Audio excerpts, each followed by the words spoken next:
Usap-usapan ngayon ang umano'y planong pagkaalsa ng ilang miyembro ng Armed Forces of the Philippines at National Police laban sa pamahalaan. Ayon sa ilang ulat, may ilang grupo sa hanay ng AFP at PNP ang umano'y hindi kontento sa kasalukuyang pamamalakad ni Pangulong Kuting at posible raw na humantong ito sa mas malawakang kilos protesta o pag-aaklas kung hindi maaksyonan ng kanilang mga hinaing. Kasabay ng mga balitang ito, napansin ng publiko ang tila pagdadrama ni Senadora Amy, pati na rin ni unang ginang Lizatanas Mags, Speaker Martin Tambaloslos at ang anak ng Pangulo. Ang kanilang mga pahayag at galaw ay naging pala sa isipan sa marami kung ito ba'y tugon sa mga umuusbong na kontrobersya at alingas-ngas sa pamahalaan. Maraming netizens ang napapatanong kung ang mga ito ba ay bahagi ng mas malawakan na plano upang pahupay ng mga nararamdamang tensyon sa hanay ng AFP at PNP o simpleng pagkakaisa lamang ng mga nasa kapangyarihan sa harap ng mga intriga. Sa kabila ng mga bulong-bulungan ng pag-aalsa, nilinaw ng ilang opisyal ng AFP at PNP na nananatili silang tapat sa saligang batas at ang mga ganitong chismis ay walang katotohanan. Anuman ang totoong estado ng reklamo o hindi pagkakaintindihan sa pamahalaan, patuloy na hinihintay ng sambayanang Pilipino ang magiging aksyon ni Pangulong Kuting upang siguraduhin ang kapayapaan at pagkakaisa sa bansa. At yan nga ang balitang ating pagkakatutukan. Ngunit bago ang lahat, siguraduhin mag-subscribe at i-hit ang notification bell para sa patuloy na pagtutok sa mga slip ng bagong balita sa tunay na boses ng masa.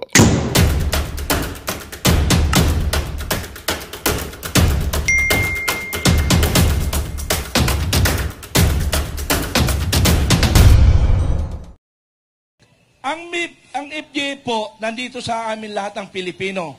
Maka Marcos, maka Duterte, maka lahat, NPA, MNLF, MILF, Sultanate of Sulu, lahat na, nasa aming FJ. Nagsanib pwersa na kami. Nagsanib na pwersa kami. Nagsanib pwersa kami. Sanib pwersa kami. Okay. Ang aming layunin lamang ng FGF sa kabutihan para sa ating bayan at sa magandang Pilipinas. Yun ang layunin namin. Tulungan natin makahon ang Pilipinas. Hindi yung pangako ng mga pangakong trapo politisyan. Hindi ganon. Kami ang susupil sa lahat ng mga demonyong mga nasa gobyerno na magnanakaw. I'm sorry for the word, pero katotohanan po, real talk lang po tayo. Kaya ako narito, gusto kong labanan ang korupsyon, ang abuso. Yan ang gusto kong labanan. Kapalit! Magnanakaw!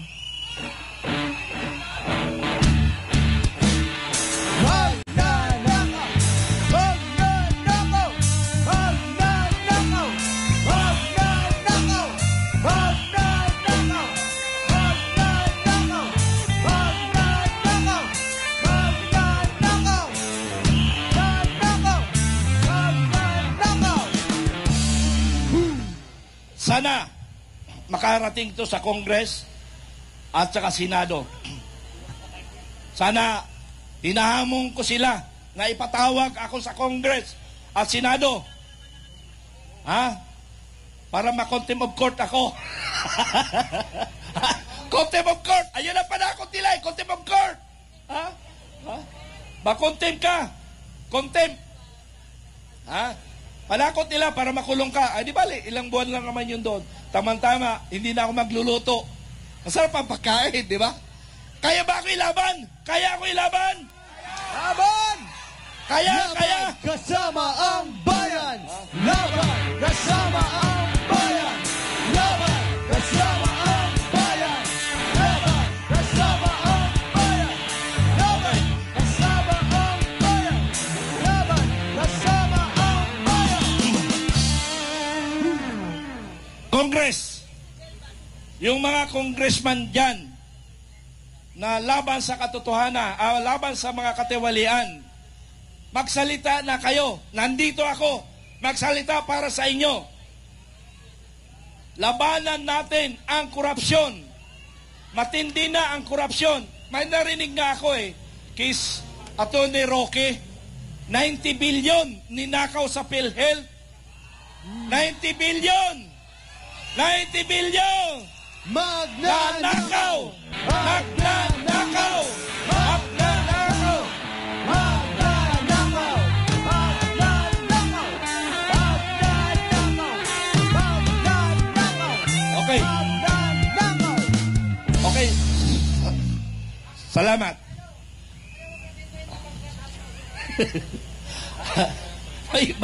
may echo dito, may echo. May nag-echo dito. Okay. Nananawagan ako kay Atty. Roque. Ano, Atty. Roque May Aldol? Dati alam ko, isa kang kontra gobyerno. Atty. Roque, tatapang ako. Basta kaya nyo ako ipaglaban. Huwag nyo nang problemahin ng security ko. Ako nang bahala sa buhay ko. Ang kailangan ko lang legal support. Legal support! Legal support! Legal support! Legal support! Legal support! Legal support! Okay. Kasama niya ako sa laban. Huwag yun ang problemahin ng security. Kasi kami ang magpo-provide ng security sa buong Pilipino. Nandyan ang Filipino Guerrilla Forces na binuo ko para bantayan ang mga Pilipino. Pero hiling ko lang, sa legal, naghihiling ako ng tulong para lalo akong lumakas ang loob para magsalita sa mga katiwalian ng ating gobyerno. Sa totoo lang, sa matagal ng panahon, sa dami ng administrasyon na dumaan, the worst administration. Anong pandon? Anong salita doon? The worst administration. Ito lang ang malala na administrasyon sa tanang buhay ko na nilalang sa mundo. Ito lang, masyadong malala ang wala na silang pinapakinggan Tingnan mo yung karapatan ng taga-KOGC. Karapatan ng KOGC. Anong ginawa nila karapatan sa KOGC? KOGC, laban. Marcos resign! KOGC. Marcos resign! Marcos resign! Marcos resign! Marcos resign! Marcos resign! Marcos resign! Marcos resign! Marcos resign! Marcos resign! Okay. Hamon ko kay General Torre. Matapang siya, di ba? Matapang, di ba? Hinahamon ko siya. Hinahamon ko si General Torre. Diwata! Dalawa. Diwata. Hinahamon ko si General Torre. Dalawa lang kami. Umakyat kami ng kamundukan, hanap ng gera, hanap ng laban. Dalawa lang kami. Hamunin ko siya. Kasi ako sanay maglakad sa kamundukan na dalawa lang kami naghahanap ng kalaban ng gobyerno, ng taong bayan.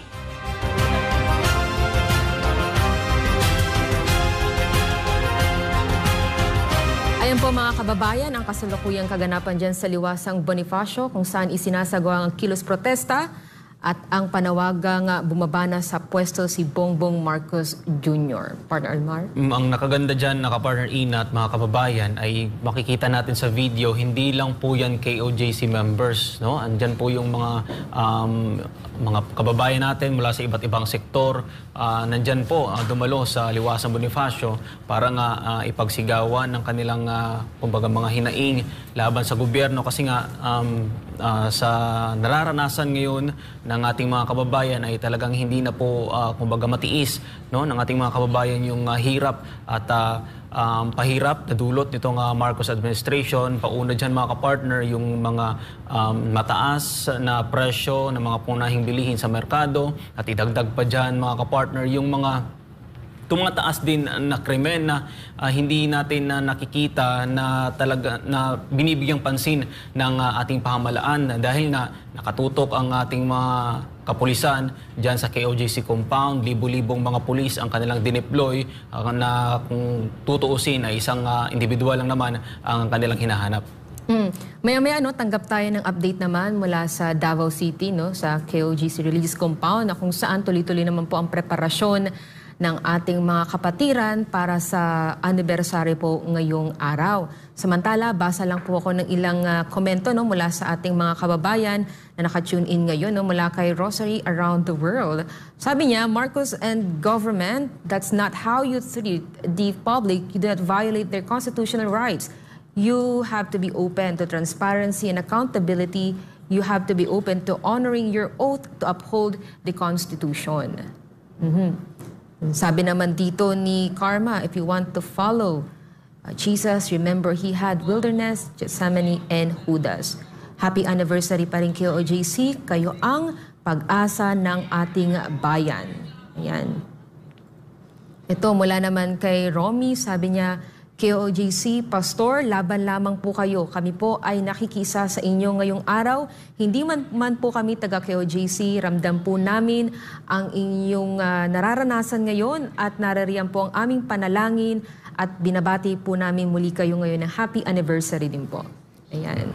At mga kapartner, dyan sa KOJC compound ay makikita natin may mga videos kanina, mga reports din sa ating mga kapartners dyan sa compound ay talagang hindi mapigilan mga kapartner yung pag-celebrate nila sa natin mga kapartner sa nasabing anniversary at hindi nga yun nga patuloy rin yung ginagawang mga preparation nila doon sa nasabing compound. At mamaya din, tatanggap din yun. Sabi nga ni kapartner Ina, tatanggap tayo ng mga reports kung patungkol doon sa kung ano yung mga ginagawa nila sa KOJC compound.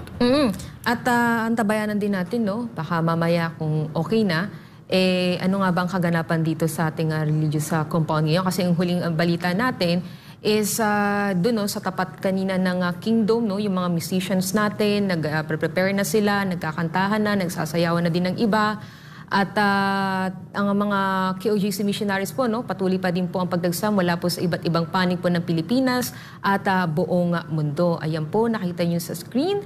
Ito ba ay start na ng event or baka ito pa ay practice? Siguro mamaya meron magko-confirm sa atin. At yun po mga kababayan, maraming salamat din po sa libo-libong mga kasama nating netizen na nagbibigay ng kanilang mga pagbati po at pananalangin na sa kabila daw po ng ating nararanasan ay nakikita po nila yung ating pag-ibig sa ating Diyos, kay Pastor, the way we defend our faith.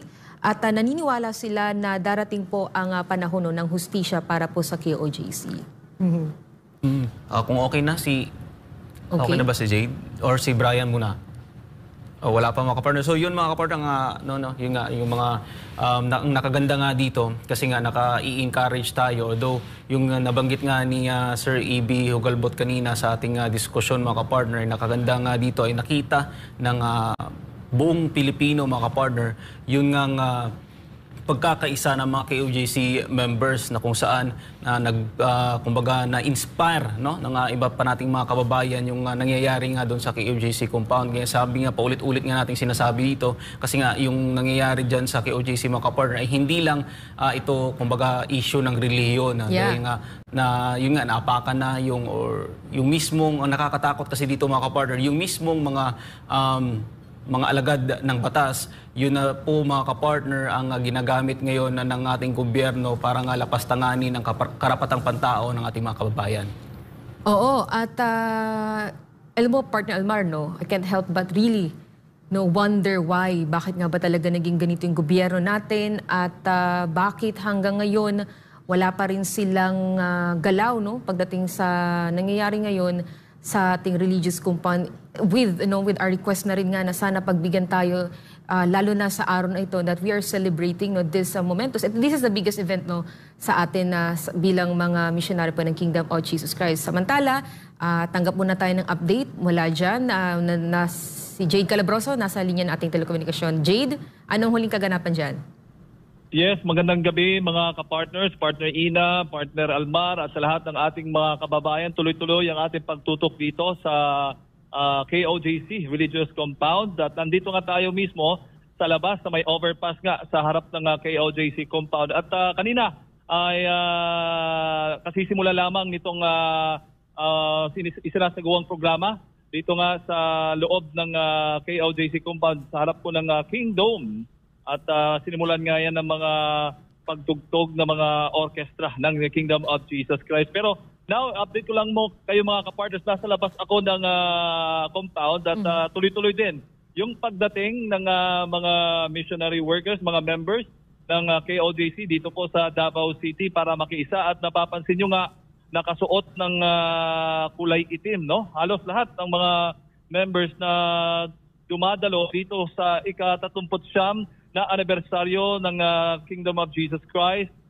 This is the first time mga kapartner na ganito ang kulay ng mga damit ng mga kapatid natin dahil siyempre sa gitna nga ito ng mga pagsubok na dinadaanan ng Kingdom of Jesus Christ sa ngayon. At alam ng taong bayan, saksi ang taong bayan kung ano yung karanasan na ginagawa ng gobyerno laban sa KOJC. Pero ito nga mga kapartner, nakikita nyo maganda pa rin yung daloy ng trapiko dito sa labas at maganda yung panahon natin. Ang balita nga, akala natin kanina makulimlim yung panahon. Ngayon, nagpapasalamat tayo dahil sinasabayan tayo ng ating dakilang Ama sa magandang panahon at ngayon nga habang isinasagawa itong programa dyan sa loob ng KOJC compound. At sa lahat ding mga pumapasok dito sa KOJC compound, mahigpit din ang security, ang pag-i-inspect. Siyempre lahat ay may dapat magpakita ng ID dahil hindi natin alam kung sino-sino lang yung mga papasok. Dapat kompleto yan. At kung policeman, may kompleto dapat, may nameplate para hindi makalusot yung mga individual na may masamang balak, no? Dito sa isinasagawa nating pagdiriwang. At ito nga, nakikita ninyo, live na live dito nga sa harap ng KOJC compound. Andito pa rin yung mga kapulisan na sa harap at sa paligid lang ng bisinidad ng KOJC. At inaantabayan na natin, may hinihintay lang din tayo, may bisita ito. May bisita, nakikita niyo sa ating video, mga kapartner. Aalamin natin yan, special na bisita yan, mga kapartner, na dumating ngayon, kararating lamang dito sa KOJC. Mga ilang sasakyan ito, mga nasa halos 10 sasakyan ang pumasok ngayon sa loob ng KOJC compound. Special na bisita ito na makikiisa sa ating pagdiriwang ng ika-39 na anibersaryo ng Feast of the Passover. So far, yan muna yung latest dito at ang mga media din andito din sa labas ay tuloy-tuloy yung pagtutok dito sa isinasagawa nating programa sa loob dahil nakikita naman din dito sa labas yung mga nangyayari dyan sa harap ng Kingdom, mga kapartner. Jade, yung mga tao na nandyan sa gilid, sa left side, sa may side ko na yan, mga KOJC members na nagbabantay or mga pulis na yan? Halo-halo ito, partner halo-halo ito, members na nagbabantay. At yan po nakikita ninyo, may mga pulis na nagkakaroon ng formation. Ito titingnan natin, pupuntahan natin in a while. At i-check natin dahil yung mga pulis na may dalang mga shield, no?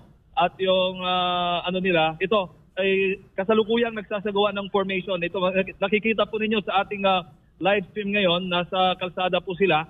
Ito mga kapulisan, bigla po silang nasa labas, nagkaroon ng formation. Pero parang pinabalik ata ito, pinatabi. May isang suot ang blue, siya yung nagsasabi na lahat ng mga pulis na lumabas dito nga sa kalsada ay tumabi muna. At yun nga, nakikita natin sa ating screen yan. Dito nga sa harap ng Waxy sila, naka-standby mga kapartner itong mga kapulisan. Hindi ba sila naalarma dun sa bisita na pumasok, yung sinasabi mong special na bisita? Hindi pa natin tiyak yan partner basta tamang-tama talaga. Pagpasok ng mga sasakyan sa loob, no, nagpalakpakan dito. Ayun, no. Tignan po ninyo, sabi mabilis daw pag mga members binabarikadahan, pero pag pulis mabilis daw magharang. So ayan po ating mga members, akala kasi natin kanina parang gustong harangin no, yung mga dumadaan doon matapos ngang may nakita tayong pumapasok na mga sasakyan. Alamin natin yan mga kapartner kung sino, pero sigurado ako dadalo ito sa isinasagawa ngayong programa dito nga sa Kingdom of Jesus Christ Religious Compound. Nagpapatuloy ito partner, and hopefully may monitor din kayo dahil naka-live stream din itong nangyayari, nagaganap diyan sa loob ng KOJC. Medyo na may mga paunti-unting ulan nararanasan namin dito ngayon sa labas. Partner, Umaambon na ngayon. Medyo umaambon na. Okay. Umaambon at hopefully hindi to lalakas at mga kapartner, at patuloy lamang tayong nakatutok dito sa labas ng ating KOJC compound. Ang mga pulis nasa harap pa rin, nasa paligid pa rin anytime. Naghahanda, pati yung mga members ay handang-handa naman din. Kaya nga, kung napapansin ninyo, hindi lahat ng members ay andyan mismo nasa KOJC Kingdom, dahil ang ilan nahahati na dahil nagbabantay sa mga entrance at sa mga paligid ng KOJC compound, mga kapartner. Jade, sige, please confirm kung talagang nakalusot nga ba itong ating special na bisita. Ay, ayan, naririyan na pala. Walang iba kundi si Vice President Sara Duterte po. Ayun. Nakarating na po sa loob ng KOJC Religious Compound. Yan, at nakikisa po siya. Si VP Sara Duterte, nakikita nyo na sa monitor ninyo ngayon? Yes, ayan nga. Ayan. Kumpirmado na, Jade. Hindi lang namin makita kasi nasa labas kami ngayon, partner, pero I think sa coverage natin ngayon ay ipinapakita yan live. Si VP Sara Duterte. Oo, at go ahead. Jade, hanggang ngayon ba dyan sa location mo, may nakikita ka pa rin ba sa mga oras na to, may mga pumapasok pa ba ng mga dagdag ng mga KOJC members? Kasi alam natin yung KOJC ay global ito, so iba't ibang may mga members mula sa iba't ibang panig ng mundo ang talagang seryosong sineselebrate itong celebration ngayon ng KOJC, Jade. Yes, tama ka partner Almar, ay tuloy-tuloy yung pagdating ng mga members dito. Kaya nga itong isang lane dito halos ma-occupy na rin dalawang lanes dito dahil yung mga dumarating na mga sasakyan dito bumababa yung kanilang mga pasahero sa harap mismo ng Emerald, yung main gate ng KOJC compound. Jade, mga natatanggap tayo na report since na nangyari ito.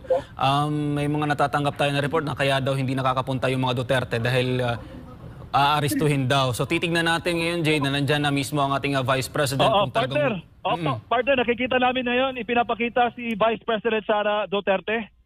Nandyan mismo sa harap ng KOJC Kingdom. Siguro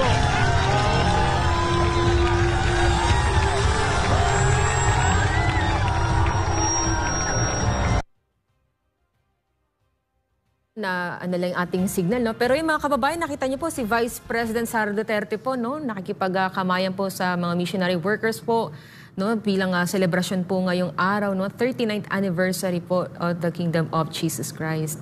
Titingnan natin mga kapartner kung anong gagawin ng kapulisan, ni na Marbil, ni na Torre at ni Marantan dyan, na meron ng isang Duterte na nagpakita dyan sa KOJC compound kung saan sentro ng kanilang kalokohan mga kapartner sa kanilang mga pinagagawang illegal o marahas nga na pagpasok dyan sa KOJC compound. Oo, at we are very thankful that Vice President Sara Duterte at nakiisa ngayon sa ating selebrasyon. At sana nga makita rin to ng PNP ngayon na ang pangalawa sa pinakamataas na opisyal ng ating bansa ay naririyan. Partner Jade, nandiyan ka pa? Yes, andito pa. Andito pa tayo ngayon.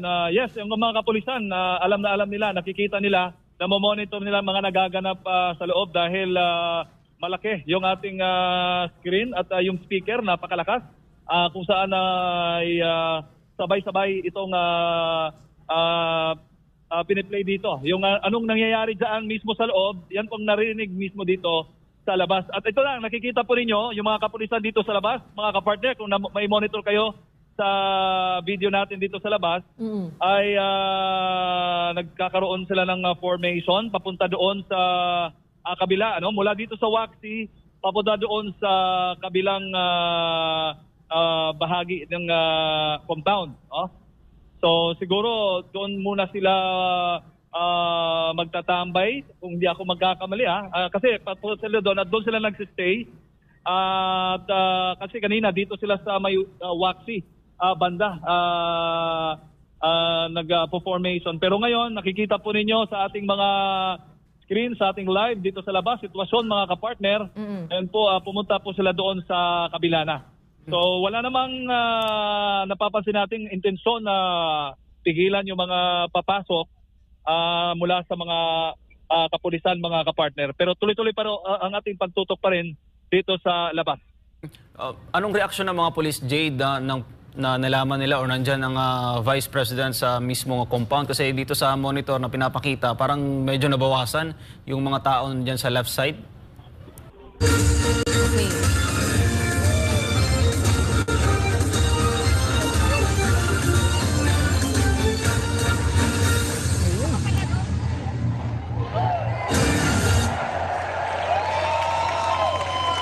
Our next president, dumating na po. Dumating na ang susunod na presidente ng Pilipinas. Praise the Father. Everybody say praise the Father. Mga kapatid, magpapasalamat tayo sa ating dakilang Ama sa pamamagitan na kanyang hiniring na anak, Pastor Apollo C. Buloy. Dahil nandito ngayong gabi ang ating pinakamamahal. Nandito ngayong gabi ang ating pinakamamahal na Vice President,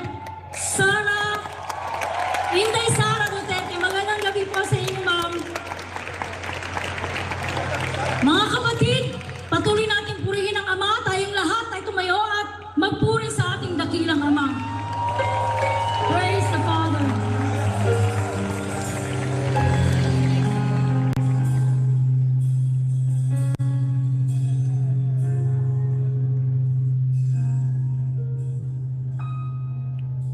The awaited moment has finally come. Let His will take place and be done. For the glory of this kingdom is now revealed. It's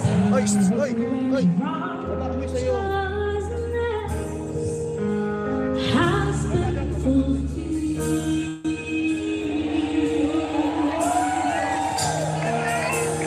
Justice is seen, that is cast to the ground.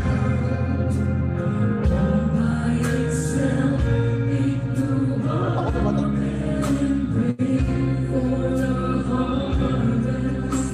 So is the kingdom of God has conquered the earth with one people, giving reverence to this kingdom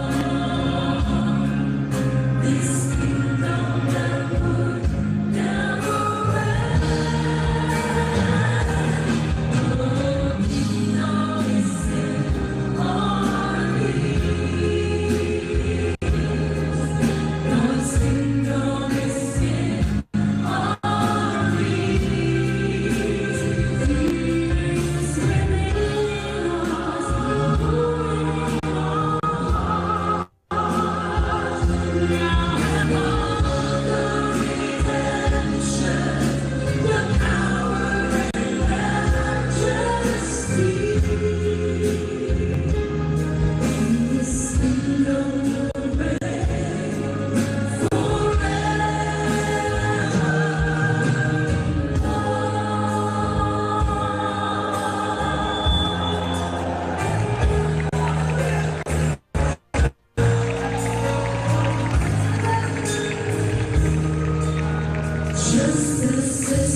Magandang balita ang hatid namin sa inyo ngayong araw. Sa pagtatapos ng aming balitaan, nagbigay kami ng mga mahalagang impormasyon. Maraming salamat sa pagtutok at pagsuporta sa aming programa. Huwag kalimutang manatili sa mga susunod na araw para sa mga bagong balita at mga kwento na dapat nating abangan. Mula sa Boses ng Masa, magandang araw Pilipinas!